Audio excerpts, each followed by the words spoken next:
What's the biggest insult you've ever received? Think about that for a minute and we'll come back to it. But first I want to let you know about a few things going on at Cherry Avenue Christian Church. First of all, I want to remind those of you who weren't able to join us in person on Sundays to please make sure you participate in our church-wide time of prayer at 9:30. There's a prayer guide there on the website you can download to help you. And we really believe in the power of prayer. Pray for our country. Pray for our church that we can reach out with the gospel effectively during this time. And pray for our new minister, Steve, as he searches for a house here. Also, the youth will be having a bonfire and game night December 6th, so make sure to have your middle schoolers and high schoolers here for that. It's going to be a fun night for them. And we're still having our special night out Christmas event on December 16th. If you'd like to provide a Christmas gift for one of our special friends, call the office or email me and I'll get you connected to Carol, who's in charge of that. And it's going to take a number of volunteers to make this a special night. So if you can help with that, then contact me and I'll be glad to get you connected. And if you would like to provide a poinsettia to decorate the church building for Christmas, they're $5. Again, just call the office or email me and I'll get you the information for that. Well, what's the biggest insult you've ever received? For me, it was in the 6th grade. We were out on the playground at recess, and a girl named Brenda got mad at me and insulted me by saying that my dad preached for the devil. And I promptly demonstrated my Christ-likeness by throwing a baseball bat in her general direction. Now, I never would have thrown it at her. I just wanted to put a scare into her, and it worked.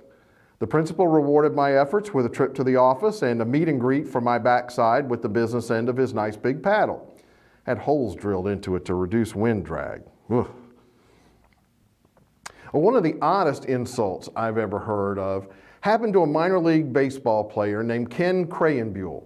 And it was probably not meant as an insult, but it's hard not to think of it as one.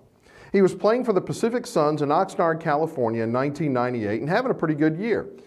But in late July, he was traded to the Greensville, Mississippi Bluesmen for some cash, a player to be named later, and get this, 10 pounds of catfish. Can you imagine your company trading you to another company for what some guy caught out fishing on his day off?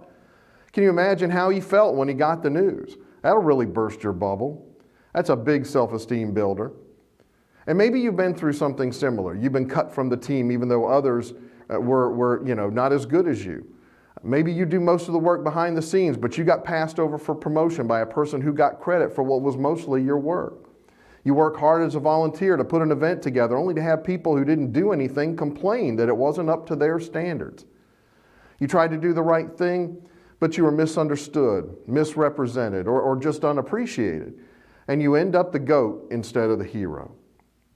So what do you think Crayonbuell did about his insulting trade? Did he tear up the clubhouse? Did he get in a fight with the manager? Promise to get even with the people responsible? No. He reported to Greenville, put on his new uniform, and pitched the next night. That's the way to handle a slight. You get to work and you take care of business. As we're reading about in 1 Peter this month, Scripture says, do not repay evil with evil or insult with insult.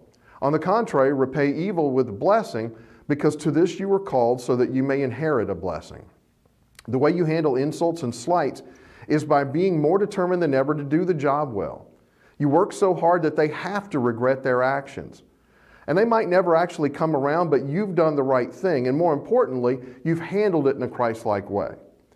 Instead of throwing a baseball bat at them. Oh, and by the way, Crayonbuell went out that next night for his new team and threw a perfect game. Looks like the general manager for his old team, instead of a fish fry, he got crow.